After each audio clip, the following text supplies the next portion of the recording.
Normal, kalau marah terbang mikrofon ni. Tu kalau marah ni bukan marah kita biasa. Kuat sikit biasalah volume orang muda. Nak cerita Islam, Nabi berkhutbah, tak Nabi khutbah. Nabi bagi ceramah khutbah. Cara Nabi bagi? Seolah-olah sahabat kata, Umar kata apa? Masa ketika mereka komplain dengan Umar. Umar kata, kamu dengar aku cakap? Kamu pernah dengar Rasulullah bercakap macam mana? Rasulullah pernah satu ketika berkhutbah, seolah-olah macam Rasulullah memberi suatu arahan kepada tentera untuk bersiap sedia dalam keadaan musuh berada di belakang kamu. Pernah tengok macam mana bagi arahan musuh ada kat belakang? Boleh bagi? Cepat, tu musuh belakang, cepat. Betul lah. Itu bukan main musuh, tu polis santri boleh lah. Kalau musuh ada kat belakang, bukan macam tu. Bagi dengan tegar, siap. Baru dia bagi arahan. Nabi khutbah macam tu. Sampaikan sahabat kata sehingga kan merah telinga Nabi. Aku belum merah lagi ni. Belum lagi. Cuma biasa nak beritahu ni hukum Allah, tuan-tuan sekalian. Allahu Rabbi. Itu pertama, penipu, tipu daya manusia. Kalau kita tak kenal musuh kita, itu sebab manusia jadi hancur, sebab kita tak kenal musuh. Yang kedua, syaitan. Tapi sampai pukul berapa ni sebenarnya? Tak, tema okey lagi okey tu. Yang kedua, syaitan, musuh manusia. Kena syaitan ni dah diberitahu terang-terang, musuh kamu yang nyata, adu mubina, musuh kamu yang jelas, mana tak boleh kamu tolak dalih, dan memang syaitan ni musuh. Maka syaitan menjadi musuh. Tuan-tuan yang dirahmati Allah, syaitan ni jadi musuh manusia. Hebatnya Allah Ta'ala rancang satu program dalam bulan Ramadan yang diberi nama puasa. Allah Ta'ala nak bagi tujuannya, nak bagi juga kita pahala, nak bagi juga kita kelebihan, nak bagi juga dalam syurga. Allah ikat syaitan dalam bulan puasa. Suruh ambil peluanglah kamu cepat, ibadatlah kamu. Sebab yang kacau manusia dua, syaitan dengan nafsu je. Bila syaitan tak ada, tinggal nafsu. Nafsu ni tak ada apa. Syaitan ni dia kuat. Bila Allah Ta'ala ikat syaitan, apa lagi alasan kita? Apa lagi alasan?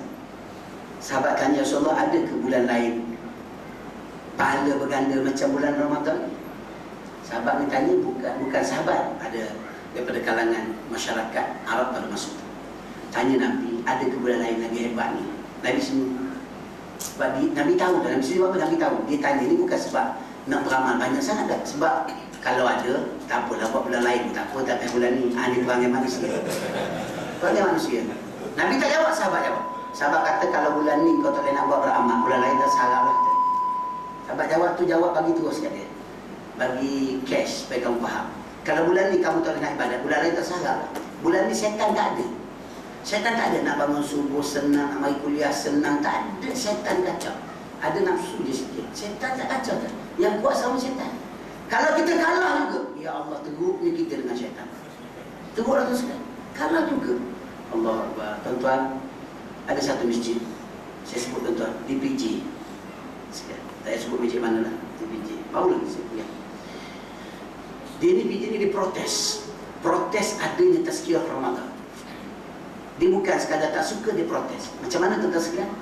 Dia buat bukan di PJ. Saya tak ingat tuan-tuan sekalian. PJ tu bukan PJ, saya tak ingat PJ tu. Dia protes macam ni. Masa dia jemput ceramah tu, kuliah supaya macam ni lah. Aku mesti jemput ustaz, silakan yang terjemput kalau ni tu lagi. Saya duduk, dia bagi salam je. Dia bangun 5, 6 orang. Dia bangun, dia keluar orang. Rupanya orang suruh tu bagi tahu, memang macam tu Ustaz. Dia tak keluar awal. Dia saja tunggu ustaz masuk baru dia keluar. Sebab dia nak protes, nak tunjuk bahawa kami tak suka tersebut. Ada tuan-tuan sekalian, al-mangkuk wal-ayun. Dia mangkuk ayun tu. Boleh lagi dia buat. Sebab apa? Dia kata tazkirah ni mengganggu ibadat kita. Ya Allah, saya kata apalah kunonya pemikiran. Orang tak ada dah orang pemikiran otak macam ni. Dia ni teruk pada siput babi lagi tuan-tuan sekalian. Ada lagi pemikiran macam tu. Tarawih tu ibadah. Dan ini buat apa ni? Ini bukan ibadah. Tuan-tuan kelanguk ni saja je. Ini bukan ibadah ke? Yang Nabi katakan ini salah satu di antara kebun syurga. Bukan ibadah kan? Ya Allah, boleh dikata tazkirah ganggu ibadah. Ibadah mengganggu ibadah. Ni wajib. Tazkirah apa tu, tarawih tu sunat. Engkau buatlah 1 rakaat pun sunat. Dia tak jadi wajib. Cuma sunat dia ditutup kerana dia tidak berlaku pada bulan lain. Maka buatlah tarawih. Buatlah tazkirah, kamu dapat kedua-duanya sekali. So, kalau kamu buat tarawih saya tak ada tazkirah, kamu dapat, tapi kamu dapat tarawih saja. Kita makan nasi, dalam kemasin ada lok ayam, ada lok daging ada. Dah di kemasin berapa lagi ayam ni? Alah bengong. Melantaklah dah, boleh banyak sikit lauk. Begitu ayam, tak ada ayam cukup dah kemasin. Cukup, sebab kau makan kemasin je lah. Tapi kalau orang yang rajin ambil, alhamdulillah untung dapat ikan masin, dapat ayam, dapat daging. Lepas tu tanya pula, sedap ke ayam tadi? Oh sedap, mau meleleh dulu. Bingung orang bagi peri tu tak nak. Ni bukan suruh bayar kuliah ni. Duduk dengar, malah pejam mata. Jangan mari sudah pejam saja dah. Lari melampau lah. Tapi pejam tak pasal dah, pejam tak apa. Jangan pejam pula. Aku beritahu tak apa tu kalau letih sangat. Ni bangun protes sebab ada pemikiran kolak. Sebab apa? Syaitan. Syaitan tak ada dah. Sebab dia dah didik oleh syaitan daripada awal dulu. Sebelum Ramadan lagi dah set dah kepala otak syaitan beritahu. Kau ingat, Ramadan nanti ada tazkirah. Kau jangan sekali-sekali kau. Oh dia pegang syaitan cakap sampai syaitan tak ada dah. Syaitan kata, nanti aku nak meninggal urusan awak kat kamu. Dia pegang syaitan cakap, ya Allah, anak murid setia. Rupa setia dengan syaitan. Tuan-tuan sekalian, aku tengok juga takut ada tanduk. Kita tak nampak ada tanduk. Ini manusia. Sebab apa tuan sekalian? Kamu tertipu. Tak kenal musuh dalam hidup kamu. Kamu tak kenal. Sedangkan peluang Allah Ta'ala bagi. Tuan-tuan datang dengan tazkirah bulan Ramadan. Serupa tuan-tuan dengar 70 kali tazkirah pada bulan lain. Bulan lain tuan-tuan rajin dengar 70 kali sekali bulan lain. Sorry tuan-tuan, kalau tuan-tuan datang tiap-tiap malam pada bulan lain, baru 30 kali. Kalau 2 bulan tuan-tuan datang tiap-tiap malam, belum cukup 60. Sebab bukan setiap bulan 30 hari bulan. Nak kena 2 bulan setengah tuan-tuan datang, baru dapat serupa sekali datang malam Ramadan. Tuan-tuan, cuba tuan-tuan kirakan berapa malam tu datang. Jangan datang sekali tuan-tuan kira cukup dah. Cukup dah aku serupa 70. Pula dah. Orang bagi tahu suruh rajin. Orang Melayu ni dia suka, dia panggil mafhum mukhalafah. Dia suka faham terbalik orang Melayu. Orang bagi tahu macam tu, tuan-tuan dengar cerita di Mekah kan dapat semayang serupa semayang seumur hidup, balik tak semayang. Sebab apa? Sebab ada semayang kat Raudah, serupa semayang seumur hidup. Dia balik tak semayang sebab semayang lah. Sebab salah faham.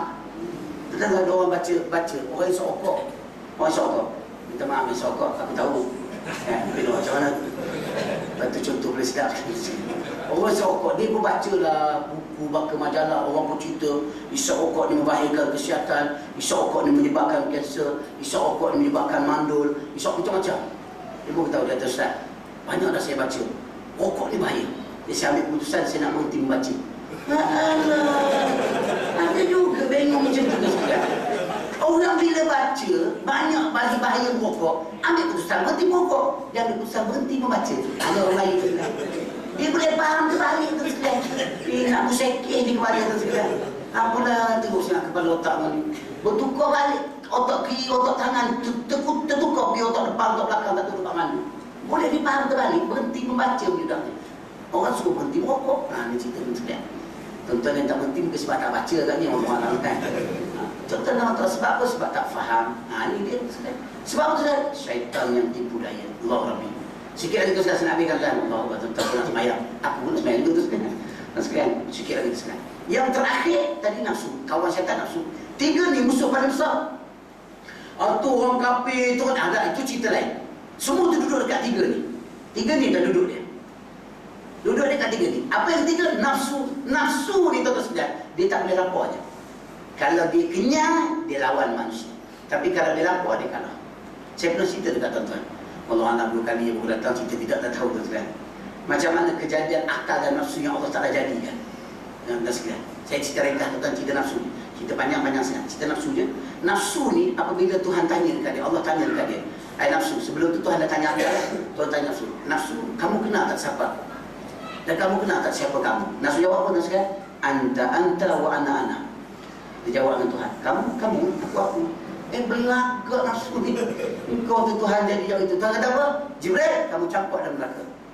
Seksa dia dan berikan penyiksaan selama 100 tahun dalam neraka Allah. Duduk dalam neraka 100 tahun. Naik daripada neraka, diangkat balik selepas 100 tahun, lalu ditanya oleh Allah. Depan dengan Allah tanya, La anta ta'rifuni man ana wa ta'rifuka man anta. Kamu tahu tak aku siapa sekarang? Kamu tahu tak kamu siapa? Anta wa ana. Aku, kau, aku. Belakang ni terasa ni. Tak kata apa, Jibril, kamu kurung dia. Kamu letakkan satu bilik dan kamu laparkan dia. Dilaparkan nafsu, lalu diletakkan satu bilik, dikurung nafsu. Masya Allah, nafsu dia boleh kurung. Jangan fikir bukan kerja kita. Itu kerja Tuhan. Itu betul, itu kerja Tuhan. Sebab Tuhan jadikan nafsu, dia nampak lah. Kita tak nampak. Kurung. Laparlah nafsu selama 100 tahun. Dia ambil nafsu bertemu dengan Allah. Allah tanya soalan yang sama. Nafsu jawab apa? Anta Rabbi wa ana abduka. Kamu Tuhan aku ni hamba kamu. Dah lapar baru betul ke nafsu. Ini nafsu. Itu sebab dalam bulan puasa, nafsu tak larat. Orang Terengganu kata tak larat cek tau. Tak larat tau. Nafsu tak larat. Memang kalau lapar, nafsu tak larat. Siapa support dia? Syaitan. Syaitan pun kena ikat dah. Maka kita ada peluang kekuatan untuk kita beribadat kepada Allah. Tapi kalau nafsu yang lapar tu pun kita kalah dia, kita lebih lapar daripada nafsu. Eloklah kita dengan nafsu sama je. Tuan-tuan tengok. Nafsu tak ada. Tuan-tuan, mengantuk nafsu. Kalah dengan nafsu dah. Mungkin sebab pada letih, tak apa. Tapi jangan nafsu boleh goda supaya kita tinggal majlis ilmu. Jangan tuan-tuan. Maka kalau kita kenal musuh kita, insya-Allah kita duduk di pada mana keadaan zaman bila pada bila-bila masa. Kita tak akan terbuai dengan ajakan-ajakan daripada musuh kita, kerana kita kenal ni musuh-musuh kita. Bila kita kenal, kita selamat. Kita kena ada senjata macam mana nak lawan dunia, nak lawan syaitan, lawan nafsu. Kenal tak ada senjata, tak boleh. Kena ada senjata. Mana dia? Ibadah yang perlu ada dalam diri kita, yang datang melalui keimanan kita dengan Allah. Tuan-tuan dalam hati Allah. Cukup sekadar tu, saya nak tutup dengan tuan-tuan satu kisah sebagai pegangan tuan-tuan. Suatu hari Rasulullah sallallahu alaihi wasallam naik ke mimbar nak baca khutbah. Nabi tiba-tiba menyebut perkataan amin sebanyak 3 kali. Nabi langkah tangga, Nabi sebut amin. Nabi langkah tangga kedua, Nabi sebut amin. Nabi langkah tangga ketiga, Nabi sebut amin. Kuat Nabi sebut. Sehingga kan jemaah sampai jemaah tu kat depan dengar Nabi sebut amin. Sampai kan mereka terlintas, ya Rasulullah sebut amin. Seorang macam Rasulullah nak bagi tahu sesuatu kepada kita. Rasulullah pun naik baca khutbah. Siap baca khutbah, semayang semua. Siap semayang, sahabat jumpa Nabi, ya Rasulullah, tadi kami dengar kamu sebut amin. Kamu sebut amin tu agak bersungguh, seolah-olah macam ada sesuatu yang kamu nak khabarkan kepada kami. Apa dia Rasulullah? Rasulullah pun kata, wahai sahabat-sahabat, ketika aku nak naik tangga tadi, tiba-tiba Jibril turun, diperintahkan oleh Allah untuk turun, bertemu dengan aku. Jibril turun duduk tepi tangga tu sekarang. Tapi kalau tepi ni lah, kalau ada Jibril. Jadi kalau ada dia, orang lari, aku pun lari. Tapi dia tak turun sini tu sekarang. Dia turun kat Nabi. Tiba-tiba Jibril tegur Nabi, Assalamualaikum ya Rasulullah. Aku bawa doa daripada Allah. Jibril pun berdoa. Satu. Ada 3 doa Nabi. Jibril sebut 3 doa. Sebab Nabi sebut 3 kali. Saya nak baca 1 je tu malah. 2 aku simpan akan datang. Ini semua poin-poin kita sekalian. Boleh datang semula tu di betul-betul. Kalau kau tak panggil aku lagi, kau rugi sebab ilmu tak habis. Jadi kena panggil aku. Jadi kenapa kita 1 je tu sekalian. Apa dia? Nabi sebut amin ketika mana Jibril berdoa, ya Rasulullah, celakalah umat kamu yang memasuki Ramadan dengan membawa dosa dan mengakhiri Ramadan dengan mengekalkan dosa mereka. Tuan-tuan, Jibril sebut celaka, Nabi jawab dengan penuh. Nabi kata, amin, perkenankanlah ya Allah. Tuan-tuan, Nabi menerima doa Jibril dengan perkataan celaka. Tuan-tuan, Jibril bukan orang Melaka. Bukan. Kalau Jibril berasal daripada Melaka, Kampung Merlimau Melaka ke, Jasin Melaka ke, tak boleh Jibril cakap celaka. Sebab orang Melaka celaka ni relax. Tuan-tuan sekalian, bulan lepas saya ceramah di Melaka sebelum Ramadan. Ceramah di Melaka, tak jumpa kawan lama tu tak jumpa. Ceramah tak sekalian, siap ceramah ringkas cerita. Salam-salam, ya, ustaz jauh kami aku nak salam. Ya, salam. Tiba-tiba ada seorang kawan dekat ujung pakai sebar, macam aku kenal. Tapi lain dia pun datang senyum-senyum. Dia senyum, aku pun senyum lah. Datang tu peluk ni. Dah peluk. Aku peluk juga, dah peluk. Tak kenal lagi. Tapi rasa macam cap. Dah peluk. Kita pun macam kenal lah. Kalau rasa lain macam tak peluk. Bila peluk dia pun bercakap, celaka kau datang tempat aku tak cakap. Celaka dulu. Kata ni kawan, kompong kawan aku ni celaka ni. Bila dia sebut celaka tu, syuk mari tu kepala. Lah kawan lama, kawan baik. Kawan baik, celaka dulu tu. Oh, tapi Melaka tak ada masalah. Untuk Melaka ni celaka okey. Itu sebab saya bagi tahu tuan-tuan jangan ingat Jibril ni orang Melaka. Kalau orang Melaka Jibril cakap celaka lah, Nabi relax je. Tapi Jibril ni dijadikan oleh Allah daripada cahaya. Allah buat dia ikut perintah Allah. Celaka yang dibaca oleh Jibril, jawapan dia neraka untuk kita. Nauzubillah tuan-tuan. Kalau sebab begitu, tuan-tuan ambillah kesempatan yang ada.